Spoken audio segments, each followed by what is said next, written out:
let's talk about pirates.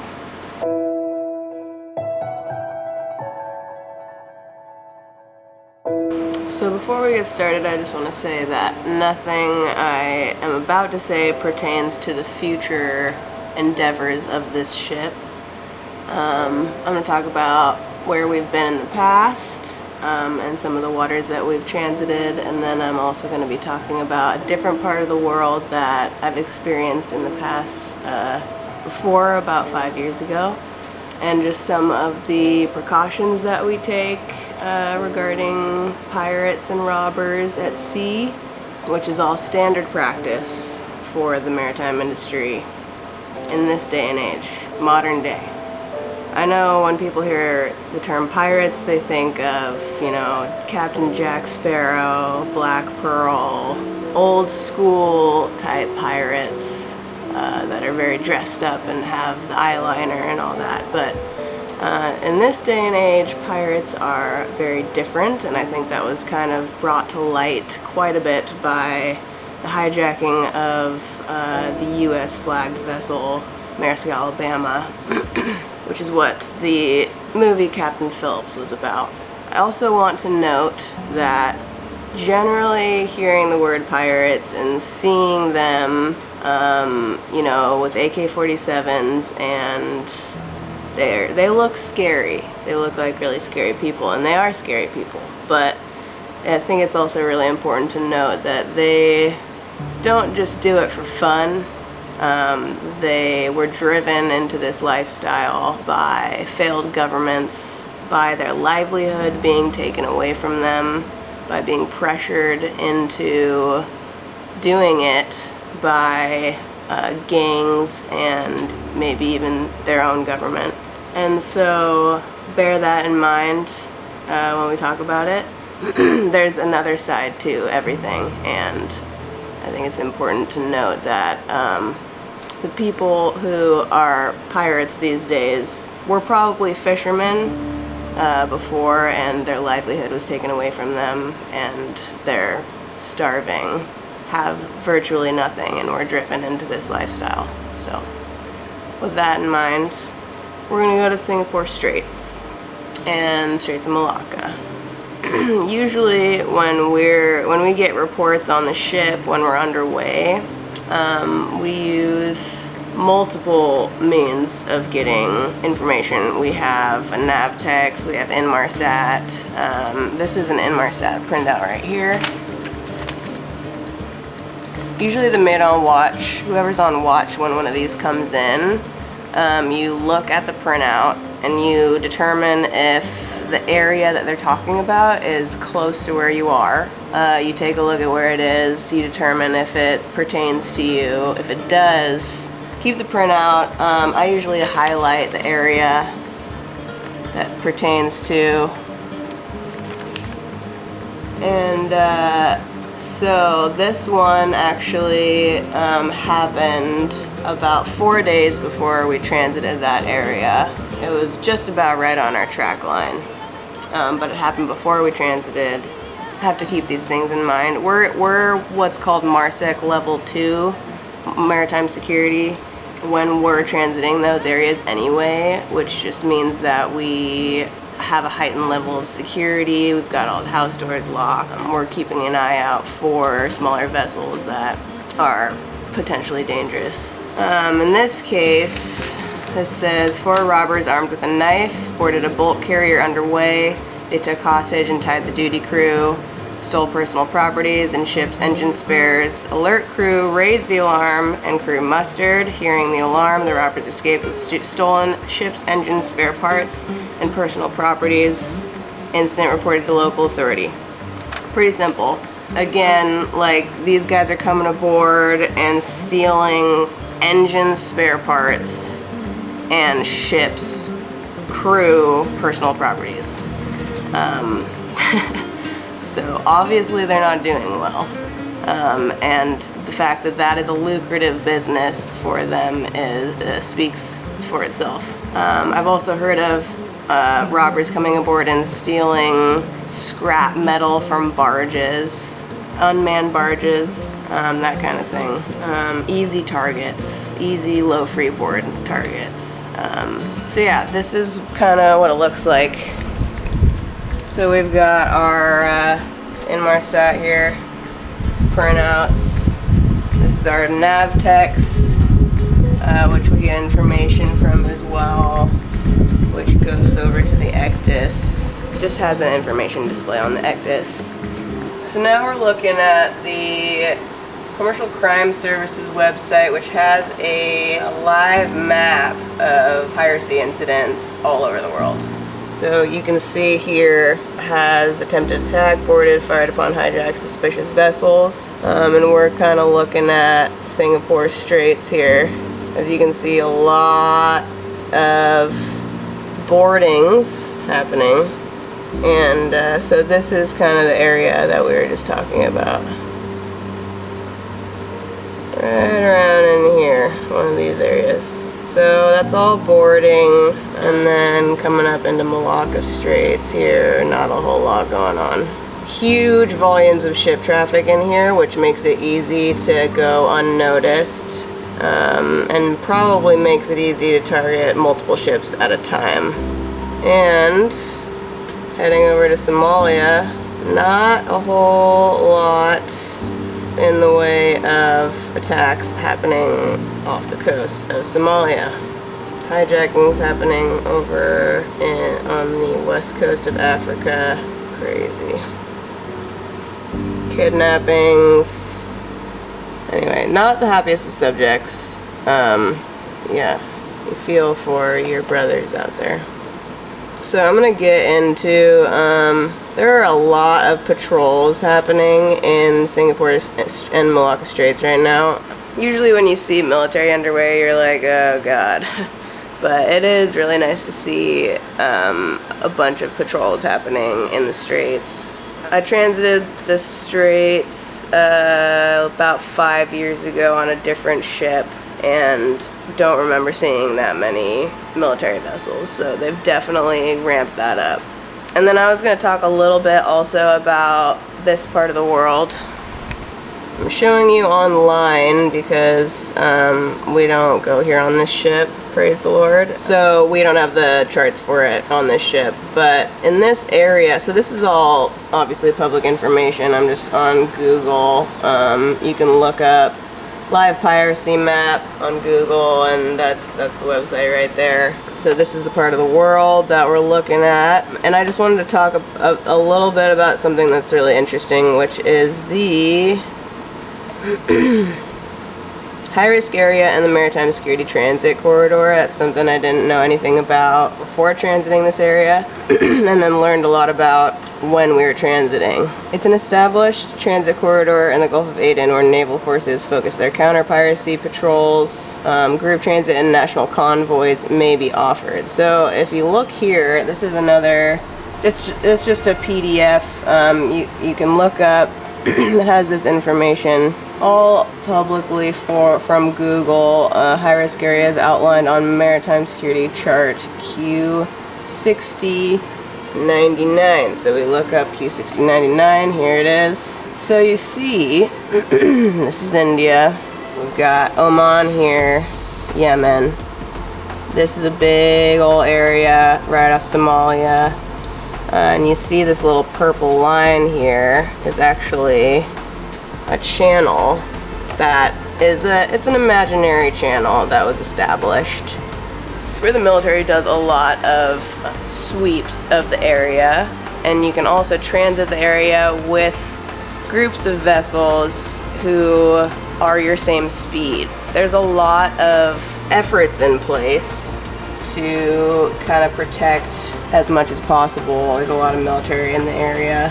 So when I was here before, we were coming from Portland originally, Portland, Oregon, in the United States. We made this huge trek. We were supposed to be delivering to Yemen at the height of the Civil War, which is still happening, but it was still fairly new at the time, and it was one of the worst humanitarian issues happening at the time in 2018. And so we were supposed to be delivering humanitarian aid to Yemen. And so we're going to be transiting all these areas, had to do a lot of research on it. Not only had to prepare for pirates, which is what the high-risk area is for, but we also had to prepare for potential RPG attacks from Houthi rebels off the coast of Yemen, which we knew was they would be attacking any commercial vessels that got within 40 nautical miles of their coastline or their vessels. They also had a lot of smaller vessels that were rigged with a lot of bombs, autonomous vessels, and so it was just like kind of a sketchy passage. Yeah, thank God we ended up actually going to Oman 3 days before getting to Yemen. We were diverted to Oman because it was too dangerous to go into Yemen, and we discharged in Oman. I was very active on Instagram. Well, let's be real, I still am very active on Instagram. But back then, before social media policies were really a thing, I was posting a lot on Instagram, and so I figured I'd share some of those posts from back then because it was a very exciting time in my life, so I wrote a lot about it. Alright, so here's from one of my posts back in 2018 on the Women Offshore page. So this was on an ITB bulker, technically also a tramp vessel. An ITB is an integrated tug and barge. Not many exist in this day and age. That vessel also no longer exists. So, quote, "We are carrying 29,000 metric tons of grain from Portland, Oregon that is destined for Yemen. As you may know, the war there has caused the worst humanitarian crisis currently in the world, and millions of people are in dire need of food. We have recently been diverted to Salalah, Oman to discharge due to tensions in the entrance to the Red Sea, Bab el-Mandeb, and it's too risky for us to push up to Salif. We just took on a Greek security team armed with AK-47s who met us 8 nautical miles offshore Sri Lanka. We are in what is labeled the high-risk area for pirate attacks as we are nearing Somalia. The vessel has been outfitted with razor wire, fire hoses directed over the side, an LRAD, long-range acoustic device, and we have been shatterproofing the bridge windows in case of RPG attacks. Staying alert all the time, we continue on northwesterly heading." So, pretty nuts. We also were given some bulletproof vests and helmets at the time, and some pictures here taken by Alex Holbrook Diaz, who was third mate at the time with me. We've got Alex and Jill there with their stuff on, and then Alex with our Greek security team, and they were on board with us for 3 weeks. Great dudes. So here's a picture of our rendezvous point, 8 miles off the coast of Sri Lanka. So we did our thing, we went into Oman, no issues, discharged, and then continued on our way with no cargo orders, so we were just steaming west. Our potential destinations were probably going to be west, so here's the Maritime Security Transit Corridor. So trying to use the buddy system, group transit, to pass between Somalia and Yemen, one of the more dangerous places in the world. The group transit is an organized set of times where ships can meet at the entrance to the MSTC. These meetup times are based on your average speed so that you can plan to transit pirate waters with similar vessels and numbers and be checked on by military planes. We've also been sending out position checks through email on the synoptic hour, every 6 hours GMT, and have our Greek security team aboard at the ready, preparing to transit Bab el-Mandeb northbound and into the Red Sea. And then once we got through there, it was an eerily quiet transit up through Bab el-Mandeb and past Jazeret el-Hanish el-Kabir, where recent attacks have been reported. We passed in the dead of night on my watch, no light from anywhere but our nav lights, no stars, no moon. I've read that fishermen have been hesitant to venture off the coast for fear of being mistaken for Houthi rebels and fired upon by Saudi forces. So it was just us and a few ships southbound, a few ships going southbound in the opposite TSS lane. Very surreal passing by so much turmoil untouched. Yeah, that was crazy.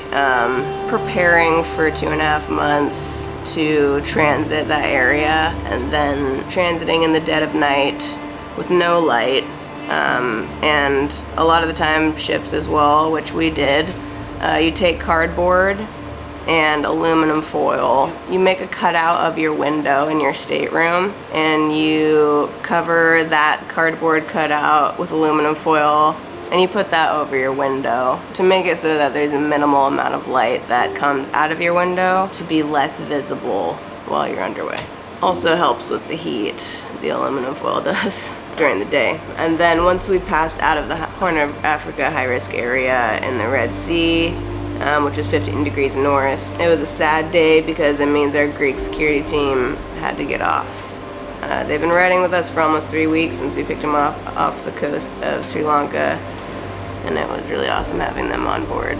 Pretty nuts. And I was on a tramp ship that only transited the area once, but there are ships whose normal run is going through those areas. Fucking hats off to them. If you look at, well shit, let's look at it right now.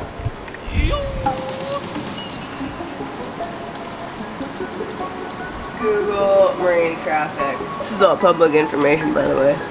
I'm on Google. On that note, you know who else has access to Google? Pirates. They can see all this information that I'm showing you right now. Okay, here we are. Holy shit, that's a lot of ships. Look at that. You see that right now? Look at that line. All these poor bastards. And again, you know, fucking Sri Lanka coming down. You see that? That is a clear indication where that corridor is. I don't know what this guy's doing.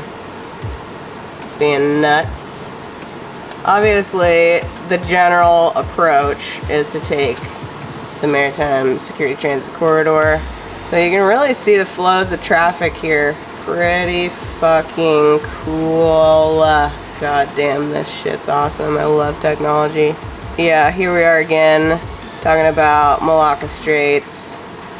Big flow of traffic, and then really fucking big flow of traffic coming through here. Look at all those fucking boats. Holy shit. You tell I'm a little excited, this shit fucking pumps me up. Look at all that commercial traffic moving shit around. Globalization, baby. Good shit. So yeah, just thought it was kind of an interesting topic, you know, and I thought it was important to cover because even us as little tramp ships, we have to deal with this kind of stuff and have to be aware of this kind of stuff. You know, you go to different parts of the world and you not only have to be prepared for the navigational dangers, obstructions in the water and the weather, but you have to pay attention to the level of piracy that's happening. As you saw on marine traffic, there's a shitload of traffic that transit those really dangerous areas. Those ships have people on them. Every single one of them has people on them that transit those areas. They're probably transiting back and forth all the time. Most of those ships probably doing the same thing over and over again. Moving Amazon packages. That's the cost of moving some Amazon packages. Yeah, to put it lightly. So, this is all happening now. It's not in the past. It's not the way it was. This is 2023, baby. And this shit's still going down and it's not going away. Hope you enjoyed, and I'll see you on the next one.